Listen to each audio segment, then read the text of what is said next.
On a dark, stormy night in 1543, a band of bedraggled Portuguese sailors struggled ashore on the island of Tanegashima, carrying 2, perhaps 3 matchlocks weighing several kilos and amazingly all the accoutrements that went with them. The local inhabitants were astounded by these mysterious fire sticks. Firearms had arrived in Japan. Whoa, let's just take a step back. You didn't believe BotR would just go on with the trope that's repeated everywhere, did you? So let's take a bit of a step back. Now, while it's generally agreed that snapping matchlocks as we know today in Japan were introduced at Tanegashima, it's now generally agreed that the Portuguese sailors were simply serving on a Chinese trading vessel at the time, and that vessel just diverted to a Japanese harbour due to an oncoming storm. So somewhat less dramatic, but it is also not really the big bang event that it claims to be. Firearms were not completely unknown in Japan at the time, and they'd been coming into the kingdom as far as 80 years before from China through the Ryukyu Kingdom, which was a trading empire, sort of buffer state between China and Japan, and is present-day Okinawa Island and the surrounding. So there is actual documented evidence of use of firearms in this period, but they just didn't seem to gain any particular traction at the time. So why are these 2, possibly 3, I've heard both, Tanegashima guns so important? Well, at least one was presented to the feudal lord of the island, as was only proper, but the other one, the important one, was acquired by a monk from the Negoroji, which I'd say was a kind of Buddhist city-state in central Japan. And it was the Negoroji that figured out the essential secrets of making a firearm, that is, barrel forging and making reliable powder. So the techniques were developed there, and that enabled them to manufacture matchlocks, but also train in musketry and do that relatively quickly and successfully, and to have it field trialed. Now, the other musket, or 2, that remained at Tanegashima, that followed those followed a similar path, albeit a little more slowly. So it then took a while for the secrets of barrel making and powder making to spread, as access to this would have been heavily restricted and depended on the constantly shifting alliances of feudal Japan at the time. Now, this meant that the spread of the use of firearms was sporadic, and it wasn't just a rolling wave that revolutionized warfare, as the trope would have you believe. The first battle to have featured a significant number of muskets is believed to be the Battle of Nagashino in 1575, so a mere 32 years after the so-called arrival of firearms, and by the time of the invasion of Korea, just 17 years later, the matchlock had superseded, but not quite replaced, the bow as the ranged weapon for the foot soldiers, the ashigaru. And yes, the samurai class also used them. It's nonsense, frankly, to assume they didn't. And in fact, they were instrumental in the development, the tactical implementation, and even the training of the musketeers. So to assume that they shunned them for reasons of honor is just dumb. Just a little tangent on how these were implemented. Japan at the time, of course, had a strict societal system with the samurai nobility at the top, followed actually by the peasantry, farmers and fishermen. Next came the craftsmen and artisans, and the lowest of the low were actually the merchant class. And in times of war, these were feudal times, lots of small wars going on everywhere. Outside from the samurai and a very small contingent of professional soldiers, the main body of the armies were simply conscripted men, the ashigaru, as I mentioned, and recruitment would start with the men from the lowest class, so the merchants, and then it would work its way up, the recruitment would work its way up, the higher classes, depending on demand and probably also attrition. And since there was little or no time to train conscripts, usually this was done very quickly before they were put in the field, for each campaign, the fighting prowess of the conscripts with the bow, spear, and various assorted bladed weapons would be wildly inconsistent.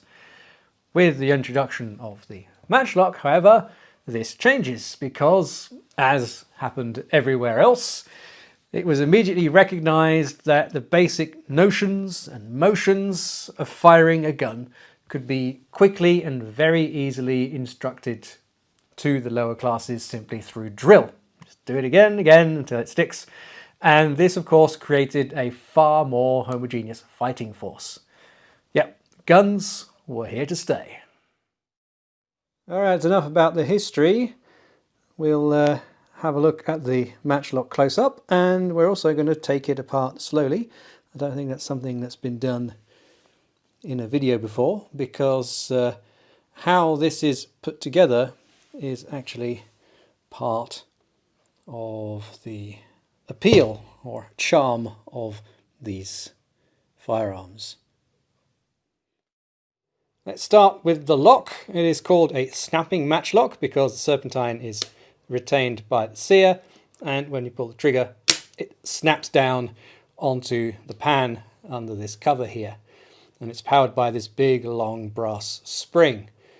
It was a very common configuration all over Europe at the time, so it's not very surprising it's made its way east, particularly through the Portuguese traders and sailors.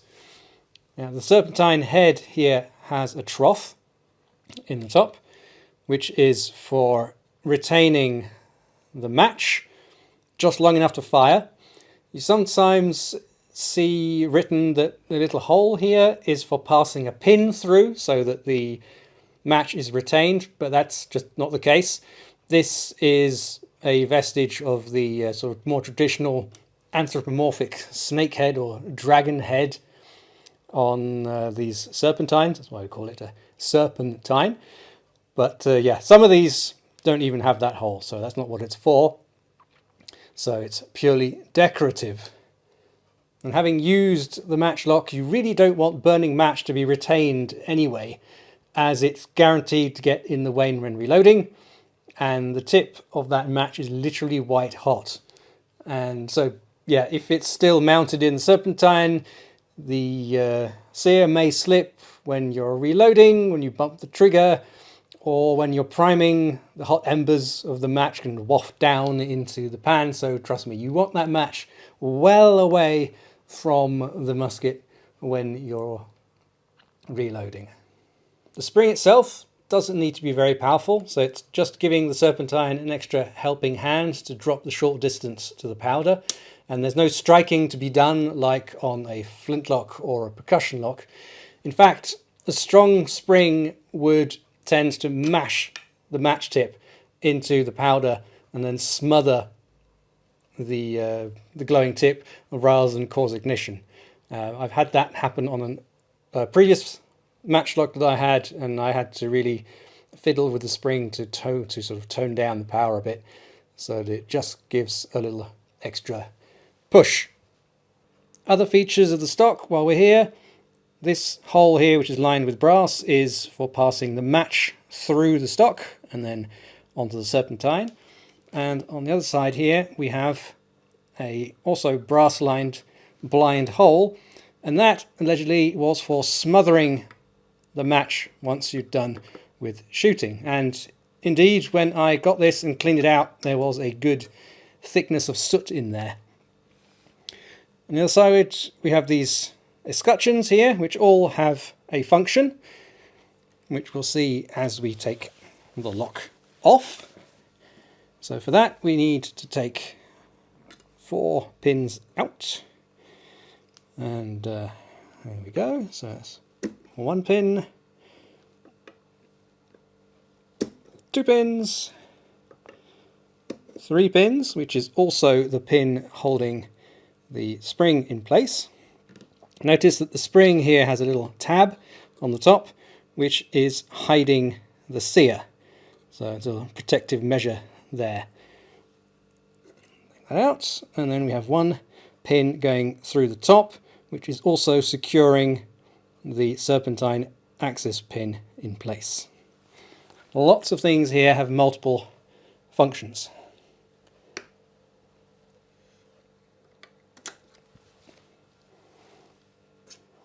So now we can slide the main spring off.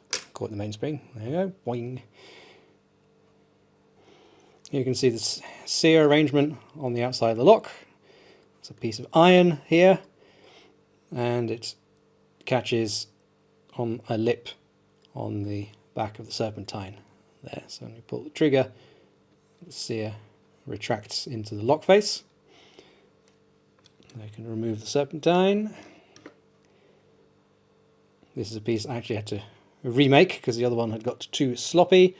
And now we can pull the lock face off. Should the lock be stuck in the stock for whatever reason, then there's a feature for that. There's an extra hole here which didn't seem to have a function, but it does allow you to stick a pin in from the back and then push on the back of the lock face. Like that, and then we can slide out the lock.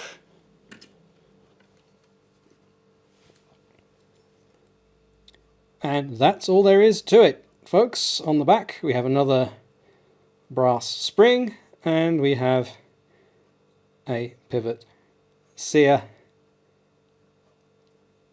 That's it. Trigger is pivoted here at the back. Interestingly, using a wooden dowel as the pivot pin. And then we have a piece up here, there we go, which holds the trigger guard in place. So really everything is designed to fit together like a puzzle. This is perhaps the most basic type of lock there is, and there's a multitude of variations incorporating all sorts of clever mechanisms. Aside from this lock, the type that's most common after that is the one that uses an internal coil spring, so a bit like a clock spring, to drop the serpentine instead of an external flat spring. Now these brass coil springs are pretty small and delicate, and they seem to lose power over time quicker than the flat spring. So those locks typically also incorporate tension adjusting mechanisms, which is something else quite fascinating. So you can make up for the slack if you've, for example, held your serpentine cocked for too long. So yeah, here you will notice that there are absolutely no screws on this, and it's all retained by these brass pins. Advantage of these brass pins, of course, is if it becomes too loose in the stock, you can always give these a bit of a kink, a bit of a bend, and they'll grip inside the stock once again. Moving on to the barrel, which has the only screw on the entire firearm, and an important one. It is the breech plug. Now, I don't know what the standard or the length of the breech plug was on European matchlocks at the time. I suspect probably not this long, but I guess this was up to the standard that the Japanese were producing at the time. Apparently one of the great difficulties was cutting the inner thread. So the external thread such as this, you could even probably do it by hand if you were skilled enough, but cutting an internal thread needs some kind of die. So this square form here fits into a recess here in stock, and this big band here has two functions. So it reinforces the part where the barrel nests inside, but also this back end here is for covering the back or the front nose of the lock, and there is also a front bit which circles the back of the barrel. The barrel itself is retained in the stock with barrel pins. These can be brass or, like in this case, wood, bamboo. Wooden ones, of course, you can produce anywhere. If they break, or if you want to replace them, you can whittle down quickly some new replacement ones. And some of them also have extra barrel bands, like this one does here, but they're effectively purely decorative. The barrel has an octagonal profile, and it is also slightly swamped at the muzzle, you can tell there. But there's a lot of variations in the barrels themselves. You find them round or half round, some with very elaborate muzzles, and so on. It is of course smooth bore, and it's roughly 45 cal, which corresponds to 2 monmei in the traditional Japanese weight measuring system. And this indicates that it was probably a hunting or target gun rather than a martial gun, which tended to be more in sort of 60 cal and above. On the underside of the barrel, we have the signature of the barrel maker, Goshu Kunitomo Kyubei Yasumine.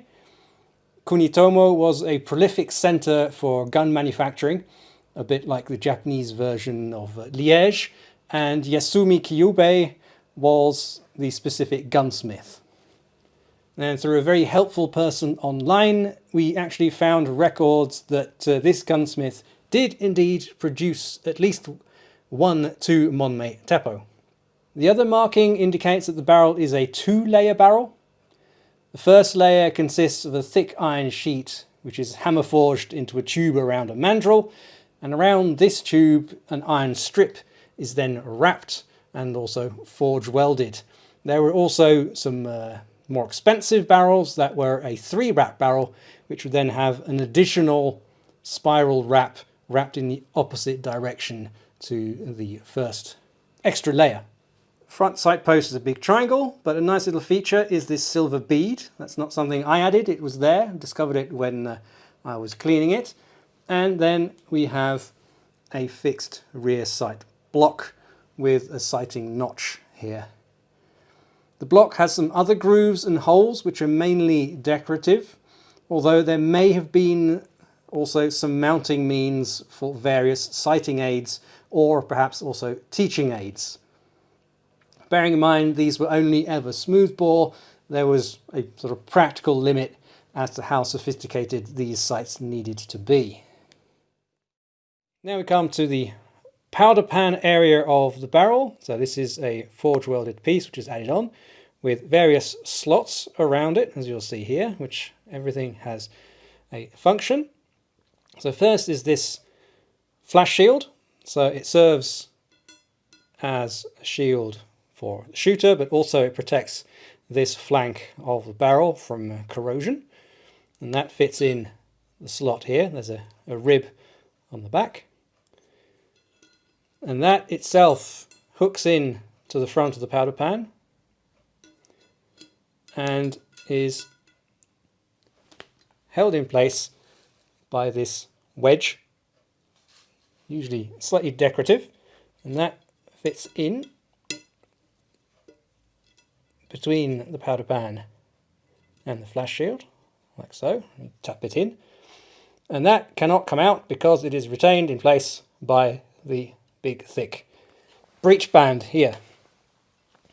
And then we have a pan cover, very sturdy. So this one is made by yours truly because it was missing, so I strictly copied the typical configuration. You notice there is a lip on the side which is going to fit snugly underneath the flash shield here, so it gives a little bit of water protection. And speaking of protection against water, because war doesn't stop during the monsoon season, this is the pan pin. Notice it is hollow. There is also a little tiny hole at the bottom. This is not a whimsical hole. This is for passing a bit of wire to basically wire lock the pin in place once it's in. But these are mostly missing from guns today. But yes, the big hollow tube is for fitting a little umbrella. I kid you not. So think of the old 80s cocktail umbrellas. And yeah, as I said, war doesn't stop for rain. So to protect the powder pan, you could fit a little paper umbrella over the top.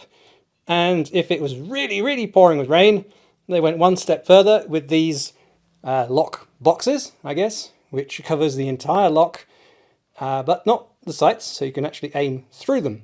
On the top, we have this nice 5-petaled flower. This is the emblem of the Oda clan. And this one is quite basic, but some barrels include absolutely beautiful, intricate decorations depicting fauna, flora, dragons, and all sorts all along the barrel. The stock is one single piece of hardwood, which I have not identified. And one thing I haven't been able to find out is whether the stock design is something that was derived from the Portuguese. Also, I've got here a nice decorative dog, possibly a lion, I don't know. But yes, I don't know whether this stock was something of a Japanese adaptation. Some prints of Portuguese hunters show a curved petronel stock, which was also held close to the face rather than sort of dug into the shoulder. My hunch is that this was a Japanese adaptation due to the type of armor that was being worn. So the intricate wide helmets and shoulder armor wouldn't really be very conducive to a good shoulder placement. And finally, the ramrod. Very typical of these is that there is a square hole at the tip rather than a round one for a rag. And interestingly, this is not a rod, sort of perfectly circular rod. This has actually been shaved down into a rod, so it's pretty uneven to the touch, but it does the job. So how are these beauties shot? Well, it's a muzzle loader, so there's not much mystery to that, as we will see in a little range session in a moment. Now, what I used was just a guesstimate load. It was 50 grains of Swiss number 2, so 3F. It's only a 45 cal, and some 440 ball that I just had kicking about, and some doubled up 0.031 inch patches to make up the gap. So the results are okay, but I wouldn't take that as truly representative of what we can get. It is a smooth bore, and the bore is not really mirror clean, so I don't think I'll ever get a proper tight group, but we shall see.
What can I say about the experience? Well, actually, the cheek weld is surprisingly comfortable. The recoil is just parallel to the face. So, you know, presume as long as you don't really clamp it tight to your face, or you're sweaty, or somehow sticking to the stock, all you get is just a little sharp pull to the side of the face. And of course, if you've got some face fuzz, that helps as well.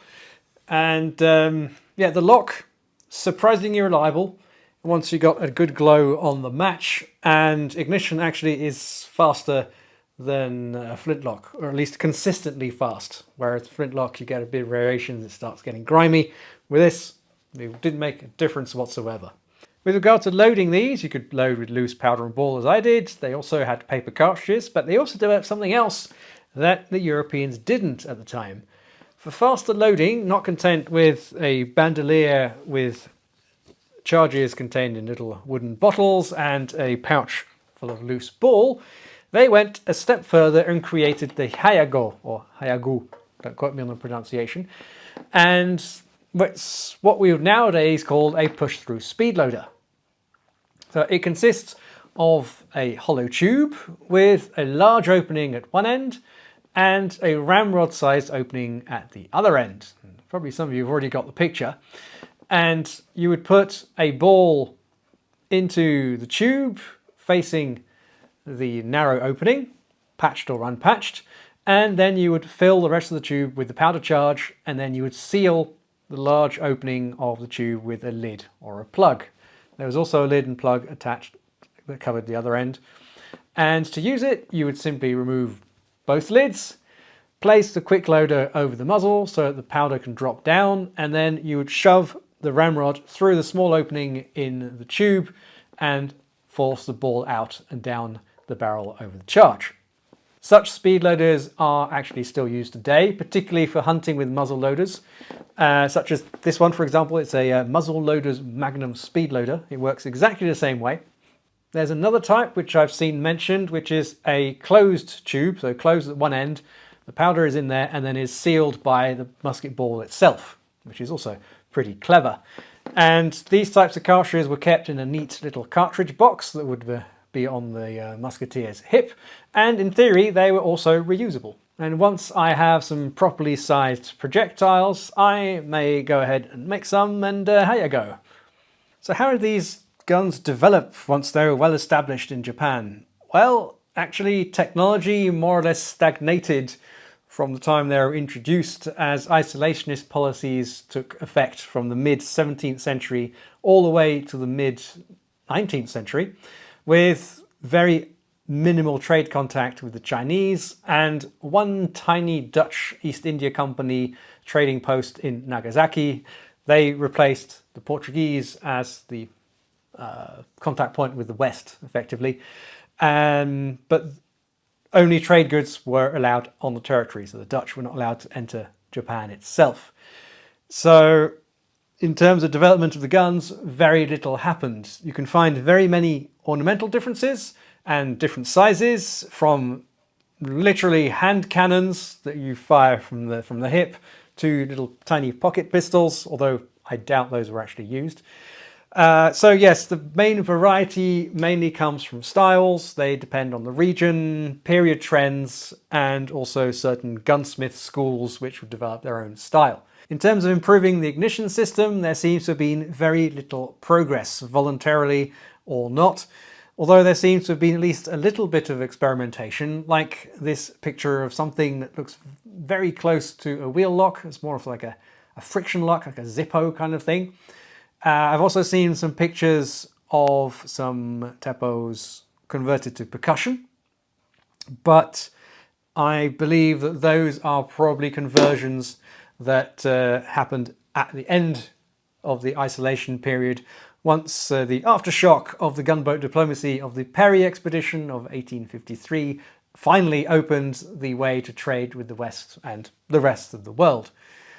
So yeah, there's even some pictures of breech loading conversions out there. So they liked the style, and then they tinkered around with these new-fangled breech loading things once they were easily accessible. This particular one seems to have been made somewhere between 1750 and 1840.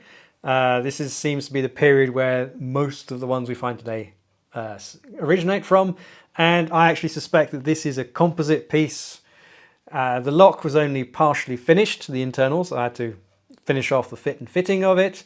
The barrel lugs on the barrel didn't line up with the holes in the stock. And as with many of these, the pan cover was also missing. But this was all nothing that yours truly couldn't handle. So as you saw, now it is fit as a fiddle and barking again. So what's the legacy of the Matchlock today? Well, it is very much a cultural item of cultural importance, and the use of them as like archery has developed into a martial art, because of course it has.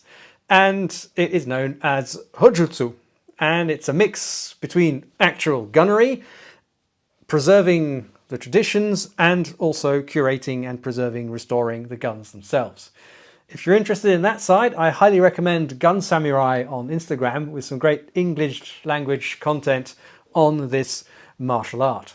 So, we are now at the end. That's all, folks, as they say. Thank you very much for your attention, and thank you for your support on whatever platform you're following us on. And shall see you very soon down here or out on the range. Bye.